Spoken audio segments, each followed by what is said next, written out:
In today's episode, I'm going to look at a framework from the injury prevention literature and apply it to how a software team prevents and deals with an outage.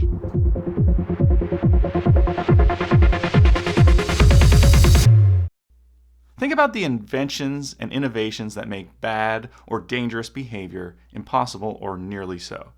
Medicine bottles with child-proof caps, cars that won't shift out of park unless your foot is on the brake. These innovations were created for injury prevention. To minimize the risk of bad outcomes, experts in injury prevention rely on a framework called the Hadden Matrix. This framework provides a way to think about accidents by allowing you to focus on 3 periods of time: pre-event, event, and post-event. The Hadden Matrix is also useful for thinking about preventing, handling, and recovering from other types of situations that aren't necessarily life-threatening. For example, a software team that owns a web service may want to think through the kinds of problems that could take their service offline and what they do about it. Step 1. Think about the pre-event. What are some reasons the site could go down, and what could we have done to prevent them? The team may have pushed a bad code change. The physical hardware their service was running on failed. Or maybe the system became overloaded with unanticipated demand. We could prevent most bad code changes through code review or pairing, having automated tests, eliminating any manual steps from deployment so that deployment is safe and repeatable, and having strong monitoring in place to catch problems before they affect customers and automatically roll them back. We could prevent physical hardware failures from affecting customers through redundancy. We could have a second host in a different region with an automatic fast failover mechanism.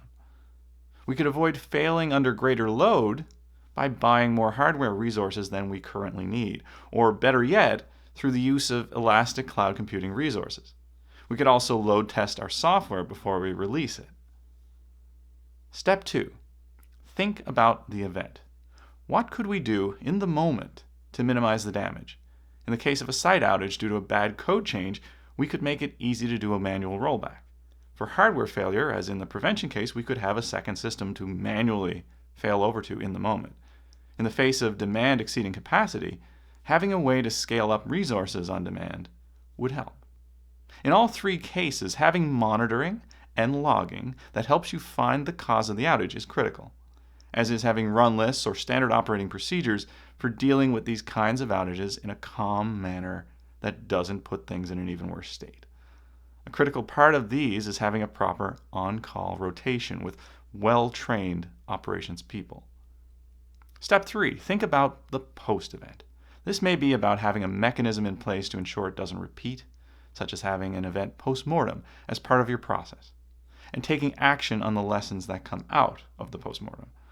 Thinking about the post-event scenarios may also help focus on the cost to the company of losing customer trust and potentially having to compensate customers for the downtime. An honest assessment of the costs and risks may help with prioritizing some event and pre-event activities like investing in redundant hardware or monitoring or a continuous delivery system. The beauty of the Hadden Matrix is that it helps you think of environmental solutions rather than relying exclusively on carrots and sticks. In this exercise, we created a robust plan against site outages without thinking about the team's riders and elephants. We simply tweaked the environment to help make the negative outcome less likely.